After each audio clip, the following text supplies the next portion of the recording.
नमस्कार दोस्तों, स्वागत है आपका अपना ही यूट्यूब चैनल टुडे एग्जाम पर। दोस्तों, सबसे पहले आप सभी को मकर संक्रांति की ढेरों सारी शुभकामनाएं। देखिए दोस्तों, मकर संक्रांति इंडिया में अलग अलग स्टेट में अलग अलग नाम से मनाई जाती है, जैसा कि आप जानते ही हैं और मैंने पहले भी बताया ही है। ठीक है, आज का जो ये वीडियो है ये टॉपिक वाइज वीडियो के क्रम में 8वीं है। इससे पहले हमने आपको 7 वीडियो प्रोवाइड करा दिया है। अभी इस चैनल के ऊपर कौन कौन से चीज़ों के लिए प्रैक्टिस सेट की वीडियो चलाई जा रही है, प्रैक्टिस सेट कहिए, क्रैश कोर्स कहिए या फिर गेस पेपर कहिए, कुछ भी कहिएगा, दिक्कत नहीं है, क्योंकि आप जानते हैं कि मैं जो बताऊंगा वहाँ से क्वेश्चन एग्जाम में आती है और आए हैं पास्ट में, यहाँ तक कि 80% क्वेश्चन आए हैं। ठीक है, तो बिहार SSC के लिए क्लास चल रही है, तो बिहार में जो भी एग्जाम होगा सभी को देखने से शायद दरोगा उसमें भी काम आएगा जी। ऐसा नहीं कि मोहर लगा कि SSC में तुम आना। इसके अलावा UPP का चल रहा है, उत्तर प्रदेश में अगर UPP, UPSI या भी जो भी एग्जाम है आप वॉच कर सकते हैं। इसके अलावा SSC के लिए SSC GD MTS का नाम है, लेकिन SSC में अगर आप सिलेबस को समझ लिए तो GK GS का आधा प्रॉब्लम आपको समाप्त हो जाता है ना। तो SSC की जो भी एस्पिरेंट है सभी को देखना है, या फिर मैं एक ही बात कहूँ कि चैनल पे जो भी कंटेंट दूँ आप सभी को वॉच करना है, क्योंकि हवा वाली कंटेंट देते नहीं हैं और लूसेंट स्पीड उठा के पढ़ा देते नहीं हैं। बड़ा रिसर्च करके ही लाते हैं ताकि आपको जो है सीधे एग्जाम में आए, और यही प्रयास के साथ ये वीडियो को शुरू करते हैं। आज के इस वीडियो में जो मेन टॉपिक है, जैसा कि आप थंबनेल पे देखे होंगे, भारत और वर्ल्ड स्तरीय ज्योग्राफी से क्वेश्चन लिया गया है कि अमुक नदी किस देश में बहती है, चीन की सबसे लंबी नदी कौन सी है, दुनिया की सबसे लंबी कौन सी है, श्रीलंका की सबसे नदी कौन सा है, पनामा नहर का निर्माण कब हुआ था, पश्चिमी विक्षोभ कहाँ से उत्पन्न होती है, अल नीनो की धारा कहाँ उत्पन्न होती है, सबसे अधिक जो है ज्वालामुखी किस पेटी में आती है ना। तो ये सारे के सारे क्वेश्चन जो है ना, फला मंदिर कहाँ स्थित है ना, तो ये सब देखेंगे इसमें। ठीक है भाई, तो यहाँ से भी क्वेश्चन काफी पिक करते हैं आपके एग्जामिनर। चलिए, पहला प्रश्न है, पाकिस्तान में के सबसे अधिक ऊंचाई वाली झील कौन सा है। देखिए, पाकिस्तान में यहाँ पे झील की बात हो गई है कि सबसे ऊंचाई पर स्थित जो है पाकिस्तान का झील कौन सा है, तो इसका नाम है रस झील। क्या नाम है भाई? रस झील जो है ये पाकिस्तान में सबसे ऊंचाई पर स्थित झील है। देखिए, एक बार CGL ने क्वेश्चन किया कि पाकिस्तान में कौन सा मंदिर परिसर स्थित है, तो पाकिस्तान में कटास राज मंदिर परिसर स्थित है। इसे भी ध्यान रखिएगा, है ना। पाकिस्तान में कटास राज मंदिर परिसर पाकिस्तान में है, जो मंदिरों का समूह है ये भी पाकिस्तान के अंदर ही स्थित है। ठीक है मेरे भाई। इसके अलावा कच्छे थे वो, अच्छा, हड़प्पा कालीन सबसे बड़ा स्थल जो मोहनजोदारो, आप जैसे कि जानते हैं तो ये मोहनजोदारो भी पाकिस्तान में ही है। ठीक है, इन्हें भी ध्यान रखेंगे। हड़प्पा कालीन स्थल में सुरकोतदा और लोथल, ये आपका पतन नगर हुआ करता था। पतन मतलब डिक्लाइन नहीं है, पतन का मतलब यहाँ पे बंदरगाह है। तो जो बंदरगाह हुआ करता था हड़प्पा काल में, तो एक तो आपका लोथल जो गुजरात में है इंडिया के अंदर, और एक सुरकोतदा जो पाकिस्तान में है। तो ये थोड़ा सा मैं एक्स्ट्रा, मैं आपको जानता है आपकी दोस्तों की मैं आप फैक्ट को दूंगा, है ना। यहाँ तक कि मैं जो है आपका कल एक शॉर्ट वीडियो बनाया था, उसमें भी फैक्ट दिया था, है ना, कि 15 सेकेंड में 5 क्वेश्चन करवाया था, मेवाती, किराना, ग्वालियर और बनारस घराने के संस्थापक फैक्ट के रूप में। और प्रभा अत्रे की कल निधन हो गया तो उनके बारे में बताया था कि वो किराना घराना से बिलोंग करती थी। ठीक है। कच्चे थेबू भारत और किस देश के बीच स्थित है? श्रीलंका में। अगर आप अभी तक मेरा शॉर्ट नहीं देखे हैं पहली, तो जरूर देख लीजिएगा। पहला 2 बना चुके हैं हम ना, अभी थोड़ा सा धीरे धीरे एक्सपीरियंस आएगा। कोई बच्चा बोला तभी बनाया, और मुझे बनाने नहीं आता था, मैंने भी देख के सीखा है यूट्यूब के ऊपर ही, है ना। कच्चे थेबू भारत और किस देश के बीच स्थित है? कच्चे थेबू, है ना, ये द्वीप है तो ये श्रीलंका के अंदर स्थित है। भारत और श्रीलंका के स्थित मन्नार की खाड़ी हो जाएगा। पाक जल डमरू मध्य भी हो जाएगा, पाक जल डमरू मध्य, ये भी आपका भारत और श्रीलंका के बीच है। भारत और श्रीलंका के बीच राम सेतु भी हो जाएंगे। ठीक है। यूराल पर्वत किस प्रकार की पर्वत है? देखिए, यूराल पर्वत जो है ये आपका क्या है? ओल्ड फोल्ड माउंटेन का उदाहरण है। ओल्ड फोल्ड माउंटेन का उदाहरण है, ये पुरानी पर्वत श्रेणी है ना यूराल। हिमालय पर्वत श्रेणी किस प्रकार की पर्वत श्रेणी है? तो ये न्यू फोल्डेड माउंटेन का उदाहरण है, ये नवीन वलित पर्वत का उदाहरण है। ठीक है, ये नवीन वलित पर्वत है, सबसे नया है हिमालय पर्वत, युवा अवस्था में है अपने। ठीक है। हिमालय की सबसे ऊंची चोटी की ऊंचाई कितनी है? 8850.5 मीटर है। अगर ऑप्शन में 0.5 न रहे तो 8850 रहेगा, है ना। इसे माउंट एवरेस्ट और इसे नेपाल में सागर माथा के नाम से जानते हैं, इसी माउंट एवरेस्ट को। ये दुनिया की सबसे ऊंची पीक है। ठीक है। इनके अलावा आप लोगों के ऊपर एक क्वेश्चन उधार रखता हूं, अरावली पर्वत, अरावली पर्वत जो है ये किस प्रकार के पर्वत का उदाहरण है जिसका सबसे ऊंची चोटी गुरु शिखर है। ठीक है, तो ये बताना है कि किस कैडर का पर्वत है। ब्रंसोत है, ब्लॉक है, न्यू फोल्डेड है, ओल्ड फोल्डेड है, ब्लॉक है, बताइएगा। ठीक है भाई। इसके अलावा एशिया का सबसे बड़ा रेगिस्तान कौन सा है। देखिए एशिया की सबसे बड़ी रेगिस्तान आपका कौन सा है दादा, गोबी। ये कहाँ पे है, मंगोलिया में है। कहाँ पे है, मंगोलिया, है ना। इंडिया का सबसे बड़ा मरुस्थल थार है, थार, राजस्थान। इसके अलावा जो आपका पूरे विश्व की सबसे बड़ा मरुस्थल सहारा, ये कहाँ पे है, नॉर्थ अफ्रीका के अंदर स्थित है, उत्तरी अफ्रीका के अंदर स्थित है। इसके अलावा पनामा नहर का निर्माण कब हुआ था, तो पनामा नहर का निर्माण 1914 में हुआ था। ये अटलांटिक सागर से पैसिफिक ओशियन को जोड़ता है। प्रशांत महासागर से अटलांटिक महासागर को जोड़ने का काम करता है पनामा नहर। इसका जो आपका निर्माण हुआ था 1914 में हुआ था। 1914 में ही आपका फर्स्ट वर्ल्ड वार शुरू हुआ था, ये बात भी ध्यान रखेंगे। विश्व का सबसे बड़ा आइलैंड कौन सा है, तो विश्व का सबसे बड़ा आइलैंड जो है ये आपका ग्रीनलैंड है। ग्रीनलैंड कहाँ पर स्थित है, डेनमार्क में स्थित है। डेनमार्क की राजधानी भी पूछता है कोपनहेगन। कोपनहेगन जो है ये आपका डेनमार्क की राजधानी हुआ करता है। अगर आपसे पूछे कि दुनिया में सबसे बड़ा आइलैंड समूह वाला जो है देश कौन सा है, तो आइलैंड समूह वाला देश आपका जी इंडोनेशिया। इंडोनेशिया जो है ये आपका सबसे बड़ा आइलैंड समूह वाला देश है। यहाँ पे कई सारे द्वीपों का जो है अवस्थिति पाई जाती है, इसीलिए इसे दुनिया में सबसे बड़ा द्वीप वाला देश कहा जाता है। इंडोनेशिया आसियान का सदस्य भी है, association of south east Asian nation, ASEAN का सदस्य है। आसियान में अभी आपको 11 सदस्य मिलेंगे। लास्ट सदस्य आपका कौन बताया था, तिमोर लेस्टे। कौन बताया था भाई, तिमोर लेस्टे जो है ये आसियान में है ना, पिछले साल यानी 2022 में ही फैसला हुआ था कि इसको जगह दिया जाएगा और इस प्रकार तिमोर लेस्टे को ऐड किया गया 11वां सदस्य के रूप में। आसियान मैं बताया था कि ये कैसे सदस्य मतलब किस प्रकार के देशों का समूह है।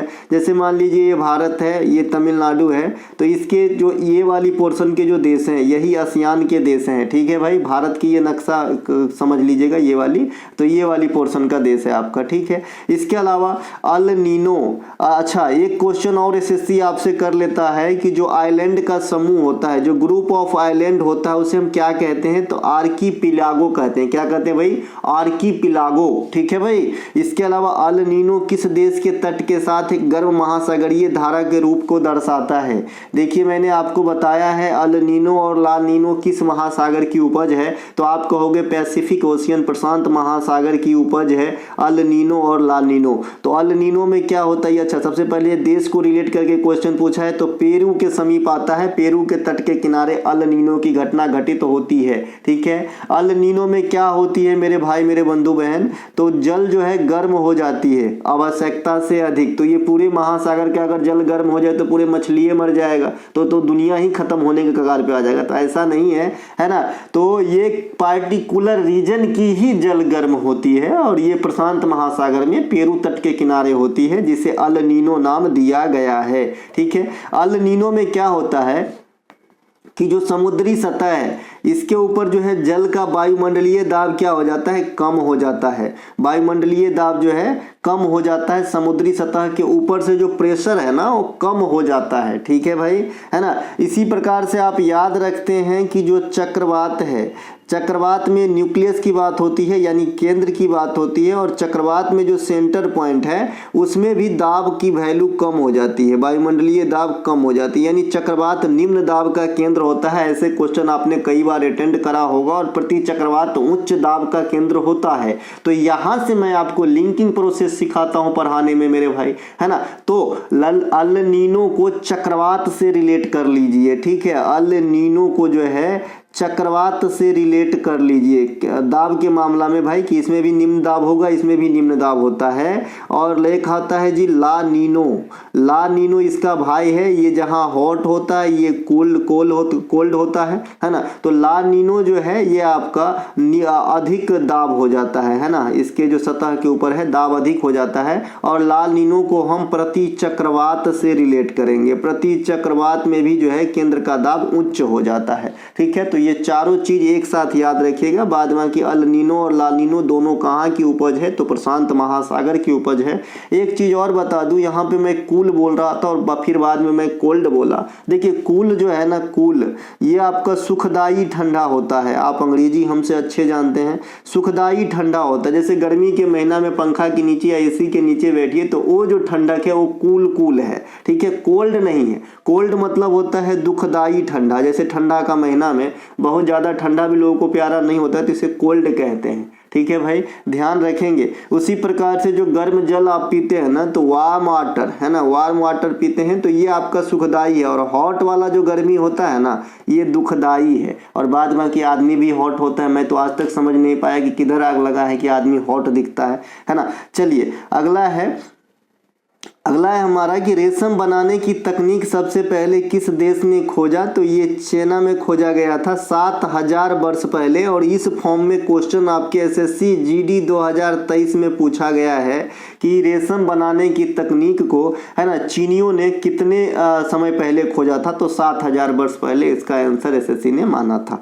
भारत में सिल्क मार्ग की खोज किसके द्वारा किया गया था, कनिष्क। एक जैसा क्वेश्चन एक जगह रहेगा, हालांकि ये हिस्ट्री का क्वेश्चन है, यहाँ पर इसका कोई भी मतलब नहीं है, लेकिन फिर भी यहाँ पर भी आपने सिल्क मार्ग देखा और यहाँ पर भी देखा, तो मैंने ये भी क्वेश्चन यहाँ पे रख लिया।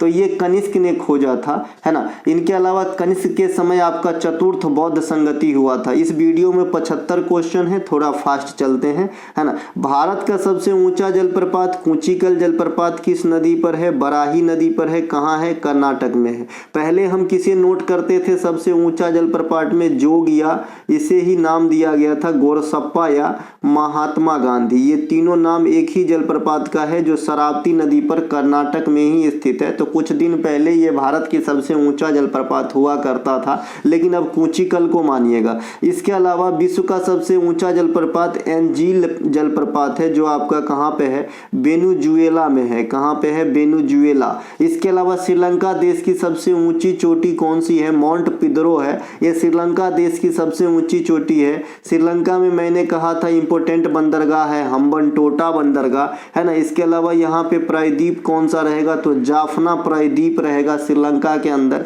श्रीलंका के अंदर कंडियान जो है शास्त्रीय नृत्य के फॉर्म के जैसा नृत्य होता है श्रीलंका में। बजीरा चित्रसेना का नाम आपने सुना होगा, जो नृत्य के लिए भारत सरकार से अवार्ड प्राप्त की थी। इसके अलावा दक्षिण अमेरिका में समशीतोष्ण घास के मैदान को क्या कहते हैं, तो पैम्पास कहते हैं। दक्षिण अमेरिका मतलब ब्राजील वगैरह में भी ये चीज कह सकते हो आप, क्योंकि ब्राजील भी दक्षिण अमेरिकी कंट्री ही है, ठीक है। इनके अलावा दुनिया की सबसे बड़ी नदी द्वीप कौन सी है, अपने असम में स्थित है, माजुली। ये भी अपने यहाँ रिकॉर्ड है। ये ब्रह्मपुत्र नदी में स्थित है, ब्रह्मपुत्रा में स्थित है आपका कौन सा भैया, है ना, माजुली। तो इसे भी ध्यान रखेंगे। इनके अलावा दक्षिण एशिया की एकमात्र सक्रिय ज्वालामुखी कौन सी है, बैरन द्वीप। ये कहाँ पे है, अंडमान एंड निकोबार द्वीप समूह में जो बैरन द्वीप है, ये दक्षिण एशिया की सबसे इंडिया का तो ये है ही सक्रिय ज्वालामुखी। बाद बाकी ये दक्षिण एशिया लेवल पे भी एकमात्र सक्रिय ज्वालामुखी है, तो इन्हें भी ध्यान रखेंगे, ठीक है। इनके अलावा किस महादेश में कोई भी ज्वालामुखी नहीं पाई जाती है, तो ऑस्ट्रेलिया महाद्वीप में या फिर महादेश में कोई भी ज्वालामुखी नहीं पाई जाती है।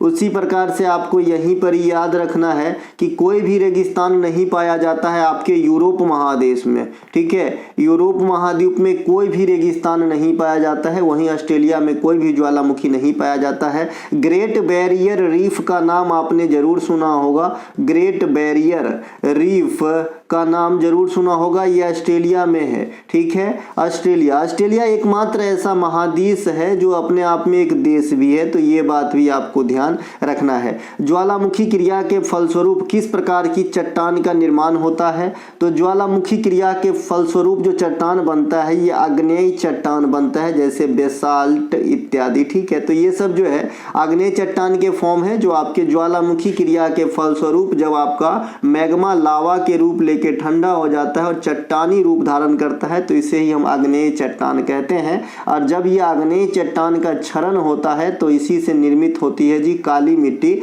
जिसे रेगूर मिट्टी भी कहा जाता है या कपासी मिट्टी भी कहा जाता है, क्योंकि इसमें कपास की खेती बहुत अच्छी होती है, साथ ही साथ तंबाकू की खेती भी अच्छी होती है। काली मिट्टी का क्षेत्र मैंने भारत में बता दिया था, जो डेक्कन ट्रैप है, यहाँ पे आपको काली मिट्टी ज़्यादातर देखने को मिलेगी। अब तक अच्छा लग गया होगा तो लाइक करना, नहीं अच्छा लगा तो कोई बात नहीं, ठीक है, हम और कोशिश करेंगे कि अच्छा लगे आपको। इसके अलावा सूर्योदय का देश किसे कहा जाता है भैया? जापान। इसका एक अलग से भी नाम दिया गया है निप्पन। आप जानते हैं कि जापान में बहुत ज़्यादा भूकंप आता है, जापान में जो है बहुत ज़्यादा भूकंप आता है। क्यों आता है? क्योंकि वहाँ पे 3 से अधिक प्लेट का जो है आपको टकराने की स्थिति बनती है। जैसे जापान का अपना प्लेट है, फिर प्रशांत महासागर का प्लेट है, यूरेशियन प्लेट है, ये सभी के सभी वहाँ पे टकराते हैं, जिससे अभी अभी आपने सुना होगा कि जापान में भूकंप आया था और बहुत ज़्यादा झटका का आया था। लेकिन जापान एशिया में टेक्नोलॉजी के मामले में नंबर 1 देश है ना, तो इसीलिए जो है इतनी तीव्रता के भूकंप आने के बाद भी जो डेथ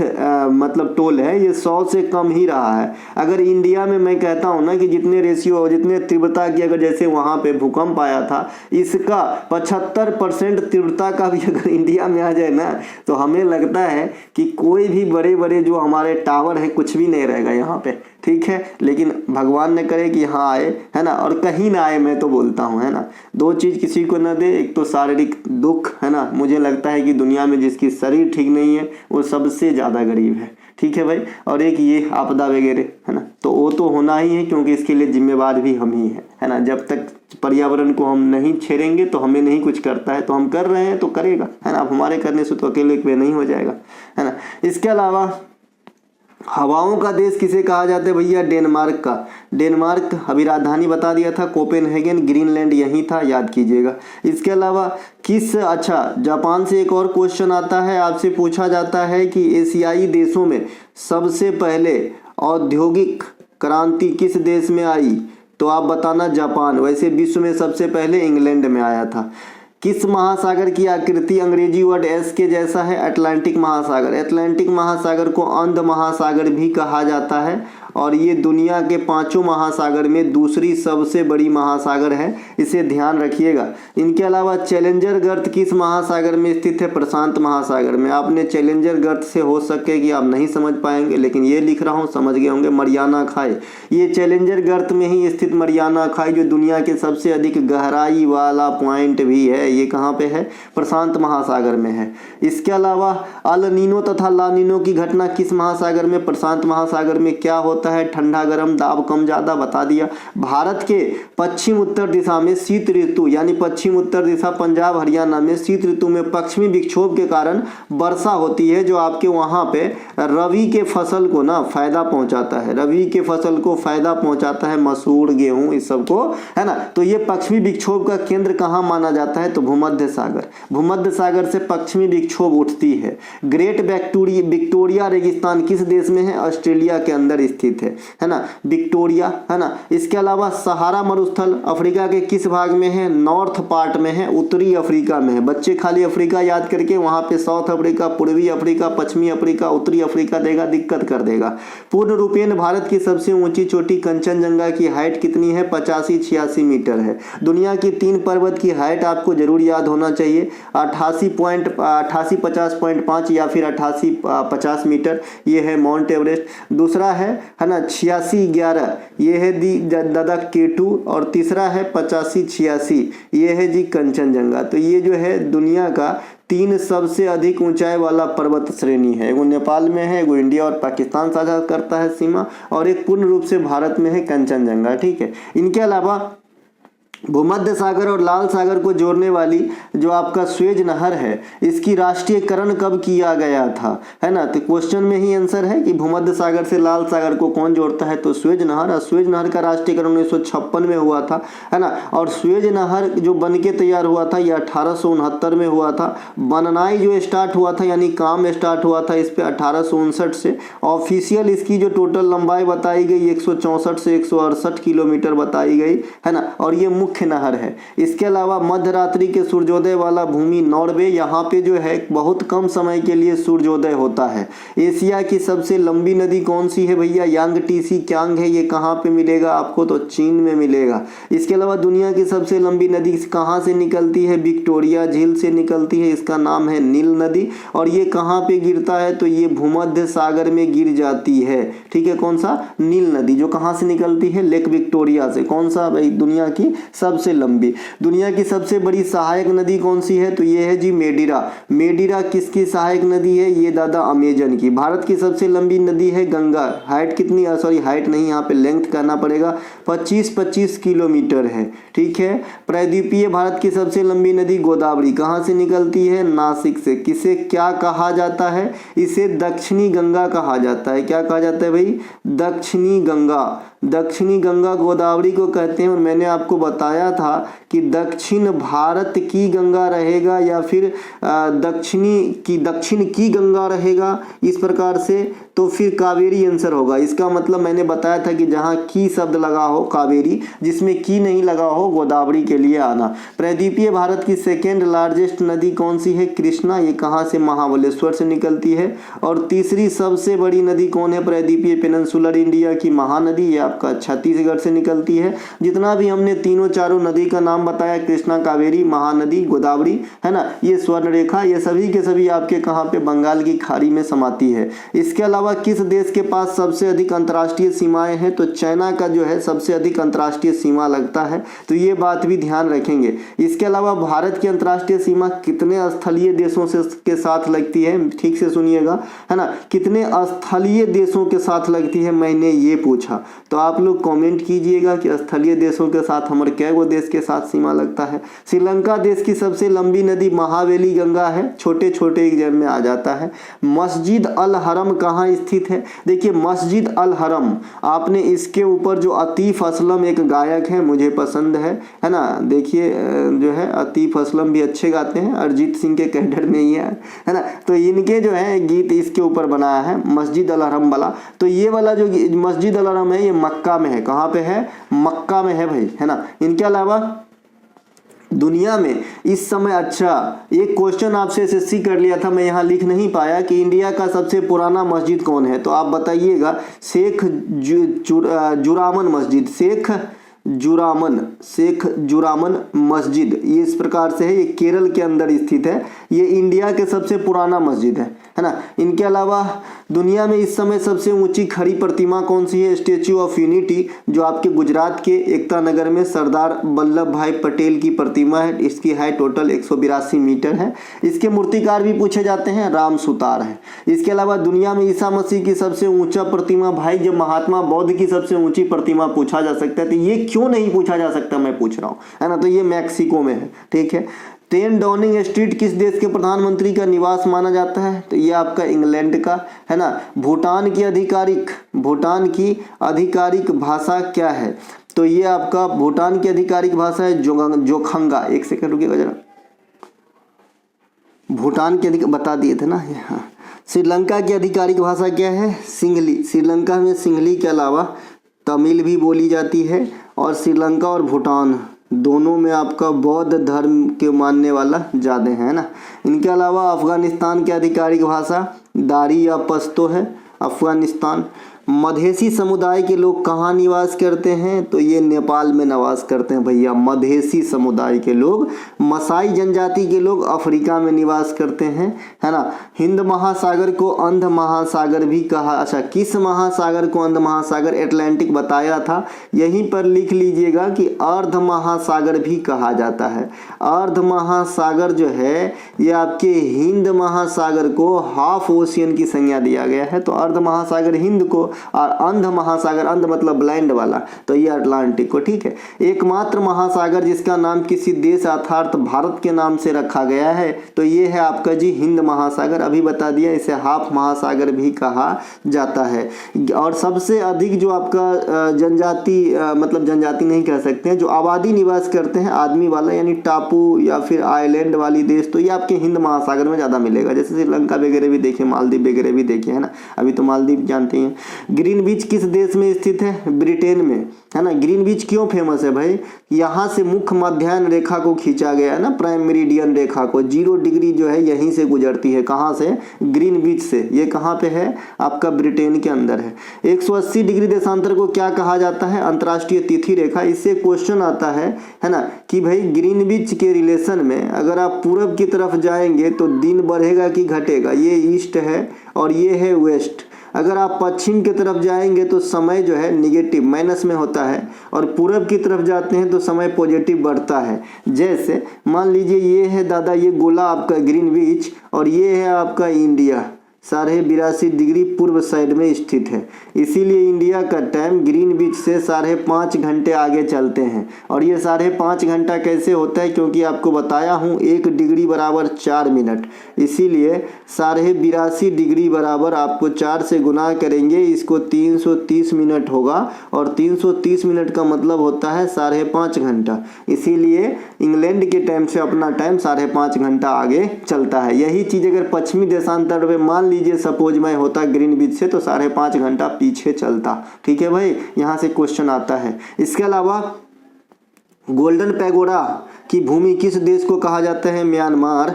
म्यांमार को पहले हम कहते थे जी बर्मा। यहाँ पे नदी बहती है फेमस इरावदी, है ना। इसके अलावा म्यांमार में और कुछ है? म्यांमार से सीमा लगता है अरुणाचल प्रदेश का, ममियाना नागालैंड का, मिजोरम का, इस प्रकार से। ठीक है, ध्यान रखेंगे। इसके अलावा ब्लैक पैगोडा, अच्छा यहाँ की भाषा भी पूछता है आपसे, बर्मी, है ना, बर्मी भाषा है। मंडला, मांडला यहीं पे है, मंडेला, है ना, पहले आप सुने होंगे कि कैद करके ले गया मंडेला, है ना, तो ये। इसके अलावा रंगून भी यही है ना। यहाँ पे जो आपका अंतिम मुगल बादशाह बहादुर शाह जफर यहीं पे तो ले गए जो कैद करके। इसके अलावा ब्लैक पैगोडा भारत के किस मंदिर को कहा जाता है? जैसे यहाँ भी पैगोडा वाला, तो यहाँ भी पैगोडा वाला। ये कोणार्क के सूर्य मंदिर को कहा जाता है। 10 रुपया की जो नोट है, इसके पीछे इसके चित्र अंकन है। इनके अलावा भूमध्य सागर में स्थित सबसे बड़ा द्वीप कौन सा है? भूमध्य सागर में जो सबसे बड़ी आइलैंड है वो कौन सा है? सिसिली आइलैंड है, जो भूमध्य सागर में सबसे बड़ी आइलैंड है। भूमध्य सागर और लाल सागर को जोड़ने वाली नहर कौन सा था? स्वेज नहर, लाल सागर से भूमध्य सागर को। इसके अलावा विश्व में खारे पानी की सबसे बड़ी झील कौन सी है? विश्व की बात हो रही है और खारे पानी की बात हो रही है, तो जो कैस्पियन सागर है, नाम में भले सागर है लेकिन काम है झील वाली, तो ये है झील।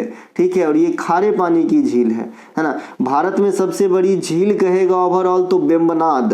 ये वेम्बनाड झील जो है ये आपका केरल में है, ये आपका सबसे बड़ा झील है भारत में। लेकिन अगर खारे पानी की झील कहेगा भारत में सबसे बड़ी झील, तो चिल्का, ये कहाँ पे है? उड़ीसा में, और ये इंडिया का फर्स्ट रामसर साइट है। ठीक है, इसके अलावा जो आपका कैबुल लामजाओ नेशनल पार्क जो है, ये आपका लोकटक झील में है, जो मणिपुर में है। ये फ्रेश वाटर है, फ्रेश वाटर लेक है, ध्यान रखेंगे। ठीक है, क्योंकि ये भी पूछा गया है कि लोकटक झील जो है कैसा वाटर जो है कंज्यूम करते हैं, तो ये आपका जो है फ्रेश वाटर। दुनिया में ताजे पानी की सबसे बड़ी झील सुपीरियर झील, ये भी फ्रेश वाटर है। नियाग्रा जलप्रपात किस देश में? यूएसए और कनाडा के बाउंड्री पर है। भारत का नियाग्रा किसे कहते हैं? तो ये आपका चित्रकूट जलप्रपात को कहते हैं। चित्रकूट जलप्रपात छत्तीसगढ़ में है, वैसे चित्रकूट जो है बुंदेलखंड में है। बुंदेलखंड वाली इलाके यूपी के अंदर चित्रकूट है। चित्रकूट को आप स्थानीय लैंग्वेज में करवी स्टेशन भी बोलते हैं लोग, है ना। और ये भगवान रामचंद्र महाराज से जुड़े हुए जो है ना स्थल है चित्रकूट। इसके अलावा वाइल्ड प्रेयरी सवाना डॉन्स किसका प्रकार है? ये घास के मैदान है, हालांकि अलग अलग जगह से हैं। जैसे वेल्ड आप साउथ अफ्रीका के शीतोष्ण घास के मैदान के कहते हो। सवाना आप अफ्रीका के, है ना, अफ्रीका के जो उष्ण घास के मैदान है उसे कहा जाता है। डॉन्स आपका ऑस्ट्रेलिया में घास के मैदान होते हैं। और इसके अलावा जो आपका प्रेरी है ये आपका नॉर्थ अमेरिका के अंदर घास के मैदान होते हैं। ठीक है, इसके अलावा भारत और बांग्लादेश के बीच सीमा रेखा, तो रेड क्लिफ रेखा, ये किसके नाम पे रखा गया है? सिरिल रेड क्लिफ के नाम पे रखा गया है। भारत और पाकू के बीच भी सेम सीमा रेखा है। डुरंड रेखा अफगानिस्तान और पाकिस्तान के बीच होगी। भारत के साथ सबसे लंबी स्थलीय सीमा बांग्लादेश के साथ लगता है। 4096 किलोमीटर। इसके अलावा अफ्रीकी महाद्वीप की सबसे ऊंचा पर्वत कौन सा है? किलिमंजारो, है ना। एशिया महाद्वीप की दूसरी सबसे अधिक ऊंचाई वाली चोटी कौन सी है? Godwin Austen. अभी मैंने तीनों बताया था ना, है ना। एवरेस्ट था एक, टेस्ट में बेस्ट, मम्मी और एवरेस्ट, दूसरा था हमारा K2 और तीसरा था हमारा कंचनजंगा। तो ये तीनों की हाइट भी हमने लिख रखा था 8850, 8611 और 8586। ठीक है, तो इन तीनों को ध्यान रखिएगा। ये दुनिया के 3 जो है सबसे ऊंचाई वाली पर्वत चोटी है। इनके अलावा मुख्य मध्याह्न रेखा कहाँ से गुजरती है? 0 डिग्री देशांतर। अभी मैंने आपको बताया ना कि ये कहाँ से गुजरती है? ग्रीनविच से। इसके अलावा प्रसिद्ध अंकोर वाट का मंदिर कहाँ स्थित है? तो ये कंबोडिया में है, ये 8वां अजूबा बन गया है। इनके अलावा प्रसिद्ध पशुपतिनाथ का मंदिर कहाँ है? नेपाल में है, जय महाकाल। इसके अलावा यूरोप की सबसे लंबी नदी वोल्गा है। जैसे आपने एशिया का यांगटीसी क्यांग देखा, इंडिया का गंगा देखा, विश्व में नील देखा, उसी प्रकार से आप यूरोप का वोल्गा देखें। किस नदी को पीली नदी कहते हैं? हांगहो नदी को पीली नदी कहते हैं, हांगहो नदी, ये चीन में आता है। ब्रह्मपुत्र नदी को तिब्बत में क्या कहते हैं? सांगपो कहते हैं। इंडिया में आता है, क्या कहते हैं? देहांग कहते हैं। ठीक है, इसके अलावा हिमालय का निर्माण किस प्लेट से टकराने से हुआ है? तो इंडियन और यूरेशियन प्लेट के टकराने से हुआ है। कभी आप ये बात का अंदाजा लगाए कि अधिकांश भूकंप हम इंडिया में रहते हैं, इस लिहाज से हम सुनते हैं कि नेपाल में ज़्यादा भूकंप आया और इसका असर दिल्ली में भी देखने को मिला। क्यों होता है ऐसा? क्योंकि नेपाल में जो है 2 से अधिक प्लेटों का जो है टकराने की स्थिति बनती है और इन प्लेटों के बीच में स्थित है नेपाल। यहाँ पे ऑस्ट्रेलियन, इंडो ऑस्ट्रेलियन प्लेट होती है, यूरेशियन प्लेट होती है, और यूरेशियन और एक आपका इंडियन फुल्ली प्लेट होती है। तो ये सब टकराने की आदर्श स्थिति बनती है नेपाल वाले इलाके में, इसीलिए वहाँ पे जो है भूकंप का केंद्र होता है। इसकी झटका इंडिया में भी लगती है। वो तो तीव्रता पे डिपेंड करता है कि कितने तीव्रता का और कहाँ तक जाएगा। इसके अलावा दुनिया का अधिकांश भूकंप कहाँ पे आता है?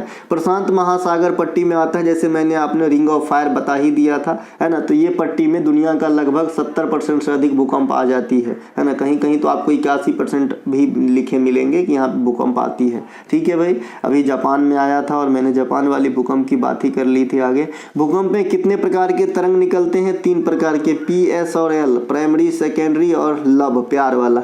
ठीक है, लेकिन ये प्यार वाला नहीं है, ये लव एक आदमी का नाम था, उनके नाम पे रखा गया है। ठीक है, तो ये P प्राइमरी, सेकेंडरी। प्राइमरी की वेग सबसे कम होती है, यानी चाल जो है सबसे कम होगा आपका प्राइमरी का, है ना, सबसे कम होगा प्राइमरी का। यहाँ पे मैं अवरोही क्रम में लिख देता हूँ, है ना। अवरोही क्रम माने घटते क्रम। तो L का चाल सबसे अधिक होगा, फिर होगा S का और सबसे कम होगा P का। ठीक है, चाल। लेकिन खतरनाक में उल्टा कर लीजिएगा, खतरनाक, माफ़ कीजिएगा, ये खतरनाक का हमने क्रम लिख दिया। ठीक है, ये खतरनाक का क्रम लिख दिया। सबसे अधिक खतरनाक लव होता है, फिर सेकेंडरी और सबसे कम खतरनाक P होता है। चाल की बात करेंगे, सबसे अधिक चाल प्राइमरी का होता है, उससे थोड़ा सा कम आपका सेकेंडरी का और सबसे कम होता है आपका किसका? L का। ठीक है भाई, L तरंग को जो है L ये ऊपर की तरफ झटका नहीं लगाता है, ये सिर्फ पृथ्वी के नीचे की तरफ ही जो है कंपन करवाता है। ठीक है, तो इसके लिए ज़्यादा खतरनाक हो जाता है, जड़े से उठा देता है। इसके अलावा भूकंप के दौरान निकलने वाली तरंगों में सबसे अधिक विनाशी मैंने अभी बताया L तरंग होता है। ठीक है, इसके अलावा भूकंप को किस पे मापते हैं? ये तो आप हमसे बेटर जानते हैं, रिक्टर पैमाना, है ना, मर्केली स्केल, है ना। तो ये सब आप जानते हैं। ठीक है दोस्तों, तो ये थे आज के प्रश्न का वीडियो। अगर आपको अच्छा लगा तो लाइक करेंगे, है ना। ये PDF कहाँ मिलेगी? तो जो भी हमारे कोई भी स्टूडेंट, कोई भी क्लास आपने PDF ले रखा है, एक सा भी, या पहले भी या फिर अभी लिए हैं, उससे नहीं फर्क पड़ता है, आपको जो है मिलेगा। ये जब तक ग्रुप में से आपको हटाया नहीं गया है तब तक मिलेगा टॉपिक वाइज PDF, है ना। जो बच्चे कोई सा भी PDF लेंगे उनके लिए टॉपिक वाइज तो फ्री है जी। ये टॉपिक वाइज में 8 और 15 14 पहले हुआ था, तो ये 22 क्लास तो टॉपिक वाइज हमने करा दिया अब तक, तो फ्री ही मिल जाता है। कोई सा भी आप PDF लेते हो, PDF की रकम जो रखी गई है 25 रुपये से लेकर 100 रुपये तक की है। आप एक बार इस 100 रुपये खर्च करके देखो, 100 रुपये खर्च करके देखो, आपके पास ऐसा अनुभव होगा कि आपके पास 2 से 3 फुल फ्लेज ऐसा बुक है जिसमें एक एक वर्ड आपके एग्जाम में आने लायक है। ऐसा नहीं कि कुछ भी लुसेंट पुसेंट उठाया और एकदम जो छाप दिया, ऐसा नहीं है। ठीक है मेरे भाई, बड़े रिसर्च करके पढ़ाया, है ना, और पढ़ाता हूँ, और उतने ही मेहनत शिद्दत के साथ पढ़ाता हूँ जैसा मुझे मेरा ही एग्जाम हो, ऐसा ही सोच के आता हूँ भाई। और मैं कभी भी एक टीचर के जैसा नहीं, एक बड़े भाई जैसे आप समझ सकते हैं आप मुझे, है ना।